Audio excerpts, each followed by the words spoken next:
और ना हम वैसी जी का फेवर करते हैं और ना मोदी जी का फेवर करते हैं, बल्कि दोनों एक तस्वीर के दो रुख हैं। तमाम हिंदू और मुसलमानों को बांटने के सिवा इन्होंने कुछ नहीं किया। आज आपको मालूम नहीं, सैकड़ों घरों में चूल्हे नहीं जल रहे हैं और किस कदर की परेशानी है। आपने भी इनसे पूछा कि योगी जी ने क्या किया है, क्या किया है? देखिए फिर शहर का मुआयना करके देखिए, सारी सड़कें खुदी पड़ी हैं, आदमी निकल पड़ तक नहीं सकता। ये आपको छोटी सी बात बता रहा हूँ। और आप मुझसे पूछिए अखिलेश यादव ने क्या किया है। अखिलेश यादव ने वो किया है जो हिंदुस्तान के किसी भी मुख्यमंत्री ने नहीं किया आज तक। अब हम तो सिर्फ ये चाहते हैं कि हमारे हिंदुस्तान में जैसे पहले था, जैसे हिंदू मुस्लिम की एकता थी और जैसे हम लोग रहते थे, जैसे हमने हिंदुस्तान को हमारे पुरखों ने आज़ाद कराया था, हमारे हिंदुस्तान में वही बात हो। मैं हिंदू भाइयों से भी यही कहना चाहता हूँ, ये ना तुम्हारे फ़ायदे के हैं और ना हमारे फ़ायदे।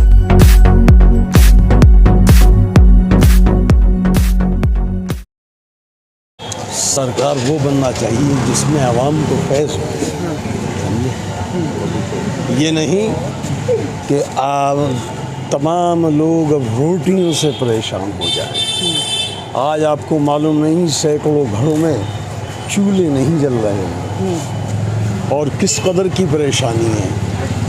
आपने भी इनसे पूछा कि योगी जी ने क्या किया है, क्या किया है? देखिए फिर शहर का मुआयना करके देखिए, सारी सड़कें खुदी पड़ी हैं, आदमी निकल पड़ तक नहीं सकता। ये आपको छोटी सी बात बता रहा हूँ। और आप मुझसे पूछिए अखिलेश यादव ने क्या किया है।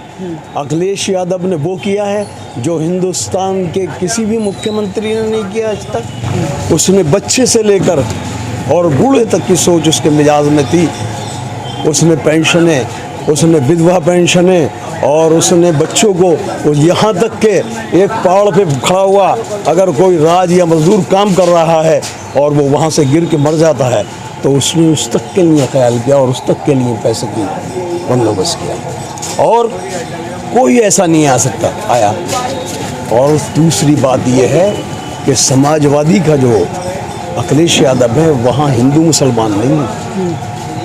और मैं आपसे ये पूछना चाहता हूँ या औरों से पूछना चाहता हूँ कि अगर उत्तर प्रदेश में फर्ज कीजिए कि उन्हें वो लैपटॉप बाने, तो आप जनता ये देखिए कि उत्तर प्रदेश की हिंदू कितने हैं इसमें और मुसलमान कितने हैं। क्योंकि कुछ लोग ये कहते हैं, समझ लेते हैं कि ये समाजवादी की सरकार जो है ये मुसलमानों की सरकार है। लेकिन उनसे ये पूछिए कि अगर जब लैपटॉप बांटे तो यहाँ का अगर क्वांटिटी कीजिए आप, तो इस क्वांटिटी में मुसलमान कितने हैं और हिंदू कितने हैं। अगर कोई 100 चीज़ें बांटी जा रही हैं तो 100 में 20% ही सिर्फ मुसलमान पे आती, 80% उनको पहुँचती है। उसके बावजूद भी इल्ज़ाम लगाते हैं ये लोग। और सरकार उत्तर प्रदेश को सिर्फ अखिलेश यादव की चाहिए और इससे ज़्यादा कामयाब सरकार कोई आई है और ना आएगी।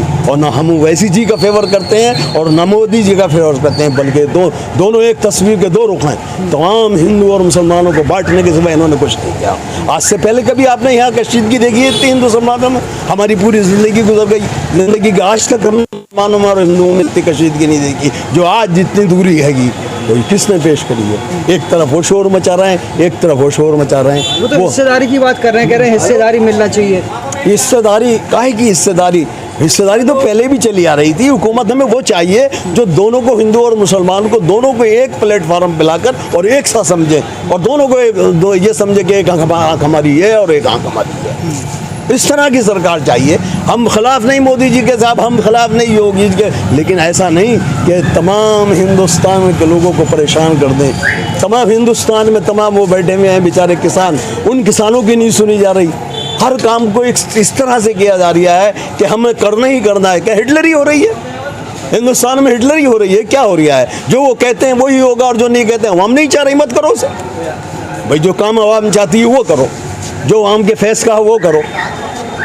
आज हमारे मुरादाबाद की हम छोटी सी बात बता रहे हैं, आप सड़कों में गलियों में घूम के देख लें, ये अखिलेश यादव के सामने ये सड़कें ऐसी चंदन की रंग बनी पड़ी हुई थी, सब एक एक फिट थी, कहीं से कहीं कोई गड्ढा नहीं था, कोई परेशानी नहीं थी। लेकिन आज देखिए पूरे मुरादाबाद को खोद कर डाल दिया, सीवर लाइन बिछा दी। सीवर लाइन के जरिए कोई ना सीवर लाइन चल रही है ना चाहिए, लेकिन आज हर घर में परेशानी है। आदमी गुजर रहा है, किसी का हाथ टूटे, मैं इधर को कैमरे घुमा के देख लीजिए, आप चाहे जहाँ देख लीजिए तमाम गड्ढे और तमाम परेशानियों को। इतनी कामयाब थी अखिलेश की सरकार, तो 2017 में क्यों हार गए? देखिए 2017 में हारने का नतीजा ये है कि सारे हिंदुस्तान पे काबिज तुम हो गए। आपको तो हिंदुत्ता फैला दी और तमाम सारे लोगों को, सारे हिंदू मुसलमानों को जुदा कर दिया। मैं अभी कह चुका हूँ कि एक तरफ मोदी जी हैं और एक तरफ ओवैसी जी हैं, वो मुसलमान चीख रहा है, उन्होंने हिंदू करके उसको अलग कर लिया। अब कमजोरी ये है कि ओवैसी जी के पास इतने मुसलमान तो नहीं है जितने मोदी जी के पास हिंदू हैं। भाई क्वांटिटी पे चलता है। अब वो अलग अलग हो गए, जुदा हो गए। परेशानी किसको आई? आवाम को आई। मुझे तो ये बता दिए, आपकी भी उम्र है, मेरी भी इतनी उम्र है, कम से कम 40 साल से मैंने तो आज तक हिंदुस्तान में इतनी कशीदगी नहीं देखी जितनी कशीदगी और हिंदू और मुसलमान में है। और कितनी दूरी आ गई। अरे हमारा हिंदुस्तान अगर आज़ाद हुआ था, किसकी वजह से? किस वजह से? ये सिर्फ इन्हीं दो, मैं तो दो ही नेताओं को ले रहा हूँ। मैं ये नहीं कह रहा साहब कि वो वैसी साहब अगर मुसलमान है तो मैं उनको अच्छा समझूँ, या मोदी जी हिंदू हैं तो मैं उनको नहीं, बल्कि इन दोनों की ऐसी साजिश है, इन्होंने सबको फाड़ के रख दिया तमाम हिंदुस्तान में। अखिलेश यादव को क्या ओवैसी ने मना किया आजम खान के मुद्दे पर बोलने के लिए?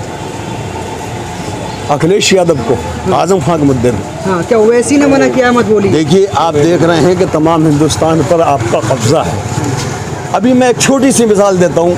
हमारे डॉक्टर साहब कौन से वो जो हैं पतंग वाले, उन्होंने ज़रा सारा आजम खान के बारे में बोला तो उन्हें भी घुसेड़ के रख दिया।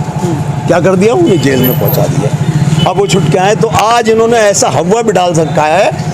आपकी बीजेपी की सरकार ने एक ऐसा हुआ बिठाल रखा है कि हर शख्स इतना परेशान है कि मैं अगर बोलूँ तो मुझे घुसेड़ दे रहे हैं। तो अखिलेश यादव जेल जाने की डर की वजह से आजम खान पे नहीं बोल रहे? हाँ, ये आपकी बात सही है। अखिलेश यादव को बोलना चाहिए। बोलने की तो ऐसी बात है, मैंने ये देखा कि वो विधानसभा में, उसमें लोकसभा में बोल रहे थे तो आजम खान बोल रहे थे, तो पीछे से अखिलेश यादव बोलने लगे तो लोग, स्पीकर ने डांट दिया कि साहब तुम इन्हें रोकना क्यों दे रहे हो? क्यों इनसे बात को बता रहा हूँ? क्योंकि वजह क्या है?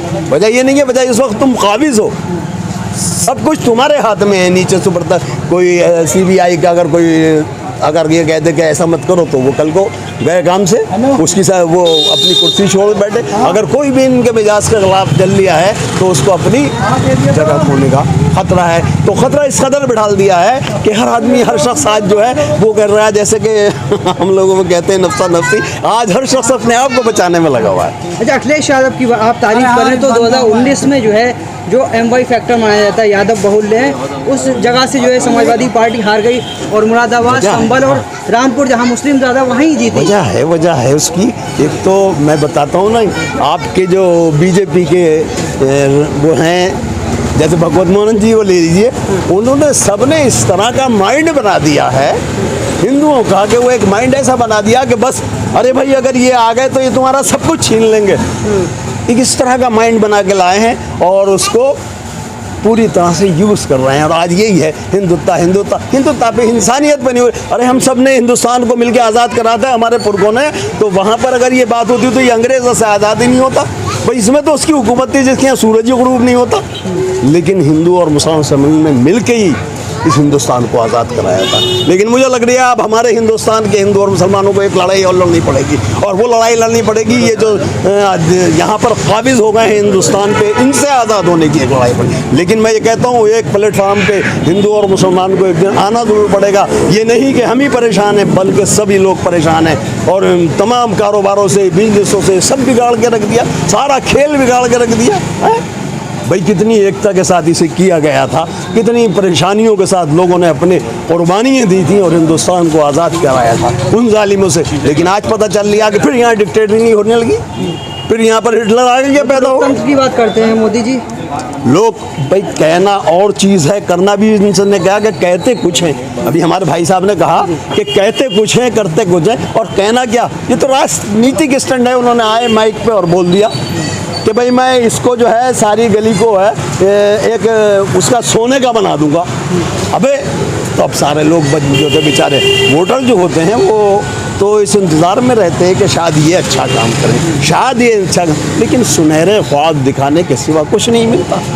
अब हम तो सिर्फ ये चाहते हैं कि हमारे हिंदुस्तान में जैसे पहले था, जैसे हिंदू मुस्लिम की एकता थी और जैसे हम लोग रहते थे, जैसे हमने हिंदुस्तान को हमारे पुरखों ने आज़ाद कराया था, हमारे हिंदुस्तान में वही बात हो। मैं हिंदू भाइयों से भी यही कहना चाहता हूँ, ये ना तुम्हारे फ़ायदे के हैं और ना हमारे फ़ायदे।